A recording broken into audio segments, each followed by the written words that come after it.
Lord, help us to hear your call and to follow you. Amen. Our gospel reading today is Luke 5, verses 1 to 11. Sometimes described as Jesus calling the first disciples. That's partially true as a description of what's going on here. But in fact, Jesus' calling of his disciples was a gradual thing in a number of stages. If we look at the different gospel stories and put them together and work out a chronology on what's really happening. In Matthew and Mark, we get a very short version that Jesus is walking by the lakeside and sees these four fishermen, in effect, Andrew, Peter, James and John, and simply calls them to follow him. In Luke, you get a longer version of what's going on, but with a bit more background and context. By Luke 5, Jesus has already moved to Capernaum as the center of his operations. He's been ministering in the lake area of Galilee for a little while, preaching in different synagogues around the area and indeed further south. He's also been to Nazareth and preached there. And he's not only stayed in Capernaum and preached in the synagogue there, he has healed Simon and Peter's mother-in-law. They also live in Capernaum. So when he walks by the side of the lake in Luke chapter 5 and sees two boats on the shore with the fishermen washing their nets and getting into one of the boats, the one belonging to Simon, as in today's gospel reading, he already knows Simon. He's healed his mother-in-law. He's lived in the same town and worshipped in the same synagogue as Simon. He knows him, and he says to him, "Put out in the deep water, let your nets for a catch." And Simon, we've worked all night long, but caught nothing, calling Jesus Master. So Simon is already recognizing Jesus as a teacher, a preacher, a rabbi. "Master, we've worked all night long, have caught nothing, but if you say so, I will let down the nets." He recognizes something of Jesus' authority. And then they caught so many fish, their nets were beginning to break. Very similar to the story at the end of the Gospels in John 21. And Simon's immediate response, well, he gets their partners in the other boat, James and John, to come and help them. And then he falls down at Jesus' knees saying, "Go away from me, Lord, for I'm a sinful man." He's acknowledged Jesus' power and authority, even over the elements, even over the fish. Simon and Andrew, James and John are experienced fishermen. In Galilee, when it gets hot, the fish go deep. They don't want to be near the surface, it's too hot. So the experienced fishermen in the warm weather fish at night when the fish come up to the surface where it's cooler, or where it's cool enough for them, which it isn't in the day. But there we are. Jesus somehow knows where the fish will be, breaks the rules of fishing that fishermen know, tells them to do it differently, and lo and behold, they recognize this as a miracle completely. "Lord, depart from me, I am a sinful man." Simon Peter at this stage clearly has already begun to recognize something of who Jesus is, that Jesus has power and authority. "If you tell me to cast the nets out again, I will," even though we're in the middle of cleaning them and we've got them out of the boats and we've finished our fishing. "We'll go back and do it again if you wish. You're the master." And he goes and does what he's told and is astonished at the miracle and fearful of being in the presence of such a powerful figure, fearful maybe of the living God, fearful of a mighty prophet. "Go away from me, Lord, I'm a sinful man." And so Jesus says, do not be afraid. Fear not. One of the most common phrases in the Bible. From now on, you'll be catching people. When they brought their boats to shore, they left everything and followed him. So yes, it's the call of the disciples, but in a broader context than we get at the shorter versions of this in Mark and Matthew.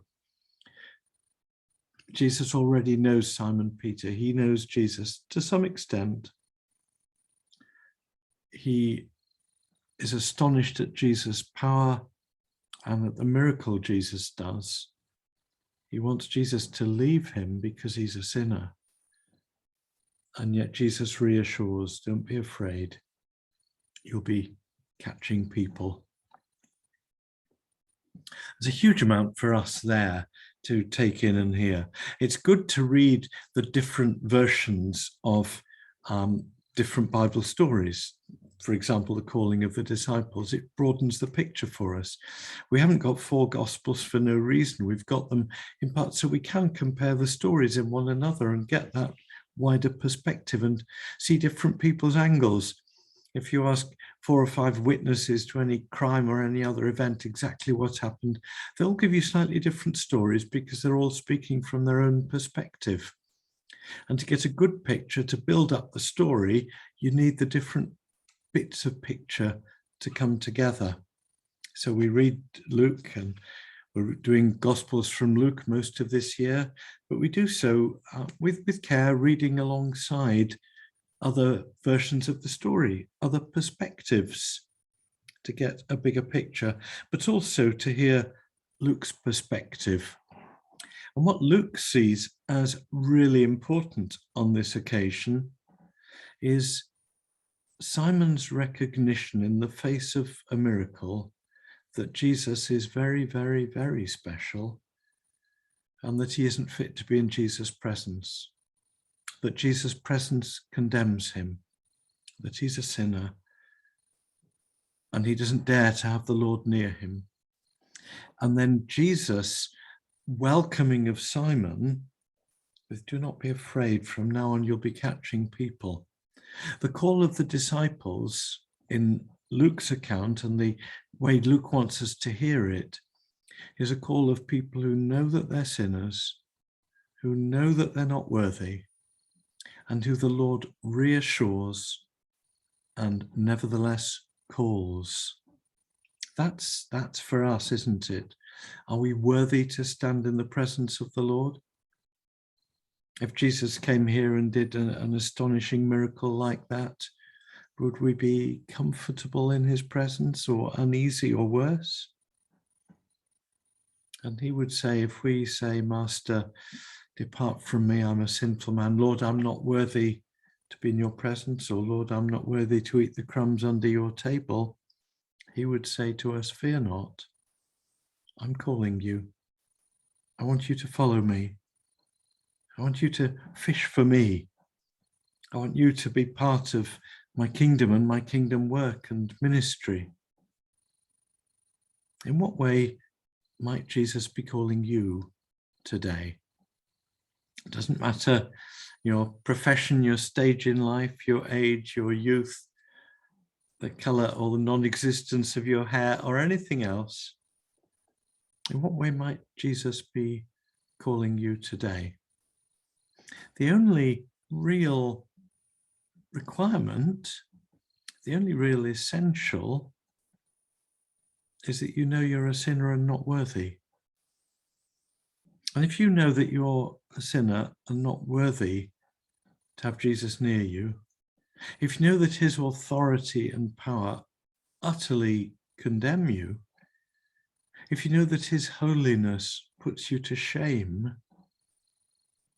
then know too that he loves you and calls you and tells you not to fear and doesn't condemn you, but calls you to follow him, wants you to catch people for him, wants you to live and to model his kingdom in this world, wants you to walk with him the way of the cross, and into glory.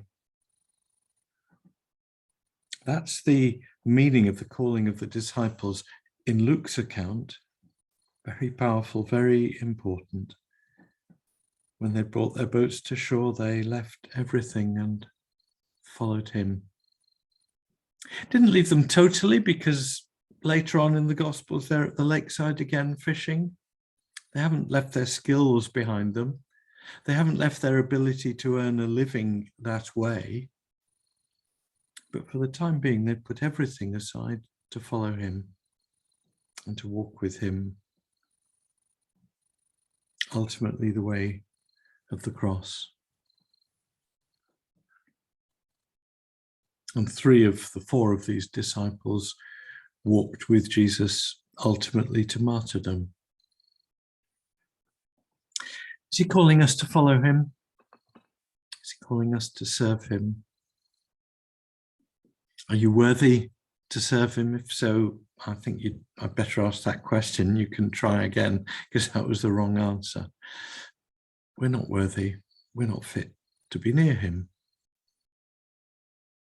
And yet once we recognize that, he loves us and reassures us and calls us. Hear Jesus' call today and respond. Amen.